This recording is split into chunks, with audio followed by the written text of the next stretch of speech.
So tonight I have the honor to introduce my friend and miracle kid, Sim Scott. Sim and I met years ago at camp, and since that moment, he has been nothing but an inspiration to me. All those years at camp, his uplifting and happy attitude towards every single thing would resonate and positively impact all of those around him. Sim is one of the strongest people I've met. He's been able to overcome adversity and channel it to be the best he can be and strive to help others who are in the same situation as him.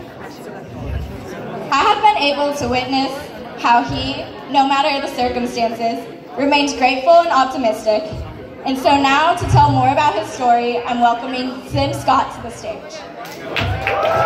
Alright, so you know the drill by now. We're going to make our miracle families feel super welcome. Everybody form a tunnel from that back door up to the stage. Give Sim a warm welcome from the UTD. Here we go. Tunnel it up, tunnel it up, tunnel it up. Let's go. Here's Sim Scott, everybody.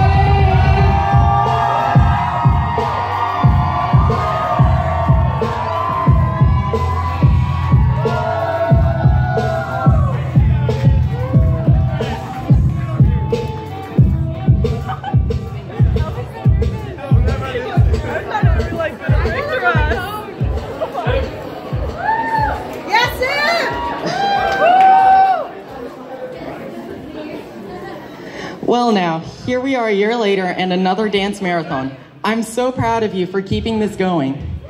Is there anyone here who has been to all of them? Woo! Awesome. Yeah! You know what? Me too. What an honor it is for me that you keep having me back for each one. Okay now, who out there is attending their first dance marathon? Welcome, welcome. So glad to see you here. I hope you have an amazing time tonight. For those of you who have seen me here before, some of this will be familiar. What I like to do is talk about what I've been up to recently so you can get to know me. Well, as you have heard, my name is Sim. I'm 15 years old and currently a sophomore in the Health Sciences Academy up the road in Plano, where I am from. The area of study that interests me is audiology, where I would work with people with various forms of hearing loss and impairment. The full program for audiology is available right here at UTD, so I'm hoping to join you guys here in 2020.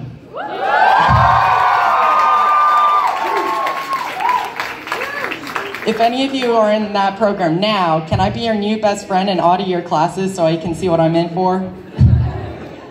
I'm in my second year of learning sign language right now, and I am in the American Sign Language Honor Society. I'm taking honors courses and dual college credit courses that are counting for both high school and college. My very first AP test is in a few weeks.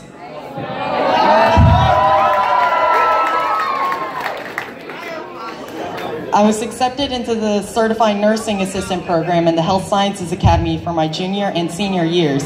So in the spring, I will start working at a nursing home as part of the CNA program.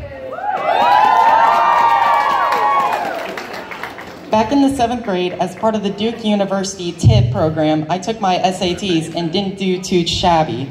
I did better than the average 7th grader who was invited to take the test early.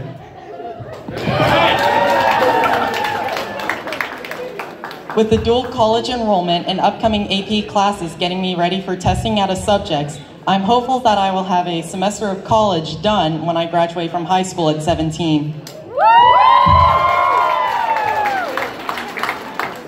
I'm in my 8th year in choir, and to keep choir on my schedule in the fall, I will be taking physics via e-school starting in June, so no rest for me this summer. To keep choir for this school year, actually, I had to take PE over summer last year, so working over the summer is not new. Outside of school, I proudly hold the title of first degree black belt in karate. That's a family thing, because back in December, I helped out my younger brother, Zane, at his first degree black belt test. So now there are 2 of us who hold that rank in my family. With my current course load, though, I've had to retire from martial arts for the time being. Our family is always on the go. We are big hockey fans, super bummed that the Dallas Stars didn't make the playoffs this season. We are dashing home from here tonight to watch them on TV as they play their next to last game this season in California. My younger brother Zane has discovered his passion for playing hockey and is on 2 teams right now. So in addition to his games, we take in Dallas Stars, Allen American, and Lone Star Brahmas games when we can squeeze them in and hit the ice ourselves during public skating times. Nice. Since August, in addition to school, choir, and lots of time at ice rinks, we have gone to Hawaii Falls, to Top Golf, to the Straight No Chaser with Postmodern Jukebox's concert, to 10 movies, watch my older brother Seth play his softball games with the special needs softball team, Allen Angels, to a private skating event with some Dallas Stars Ice Girls, and to Six Flags. Did I mention we are Dallas Stars hockey fans? Big Dallas Stars hockey Let's go fans. We have gone to a lot of games this season. At home, I have 2 cats that follow me around like puppy dogs. We have 3 large dogs who all think they are lap cats, so there's a lot of confusion in the fur baby world.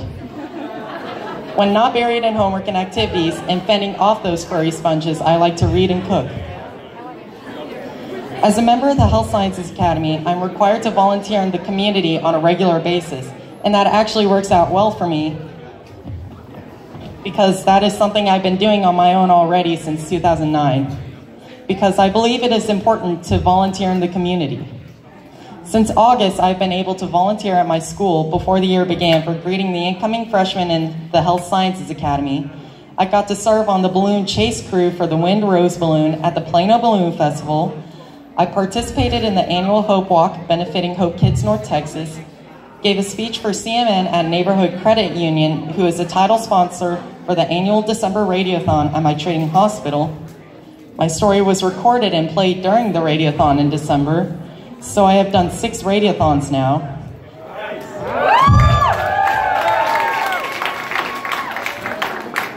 I took a shift as a 50-50 raffle seller at American Airlines Center at a Dallas Stars game benefiting Hope Kids, attended SMU's CMN second dance marathon, and I did at their first one too, actually. And I gave a speech at Gensler's check presentation to Hope Kids. In February, I flew to Los Angeles to be part of IHOP's first ever kid culinary contest leading up to National Pancake Day benefiting CMN, since I was one of the 3 finalists for my IHOP pancake recipe.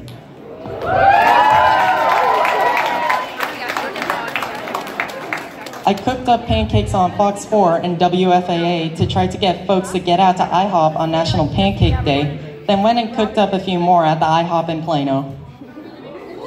I spoke at Collin College's very first dance marathon a month ago, so I am beyond fortunate to be a dance marathon veteran for CMN now.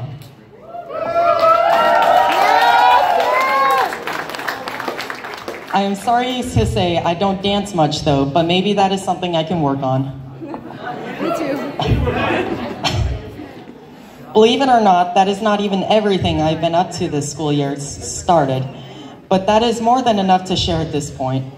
So, I don't sound like a kid with medical issues, do I? No. You're awesome! I think it is important to show you all what I can do, and the reason I can do all of that is because of how well I was taken care of in 2009 when I was in desperate need of the best care available. At just 6 years old, I was diagnosed with a brain tumor and sent to CMN Hospital, Dallas Children's Medical Center, where I had both my brain surgeries.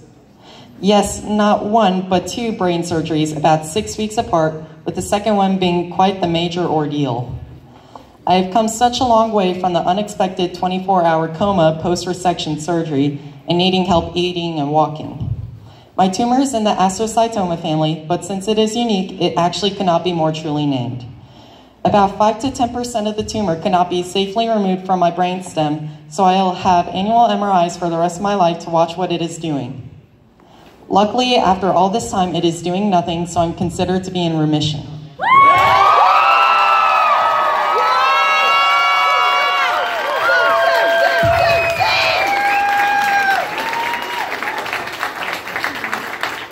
The tumor and surgeries left me with right-sided muscle weakness, including in the focusing muscles in my right eye, so I wear a contact lens in that eye now.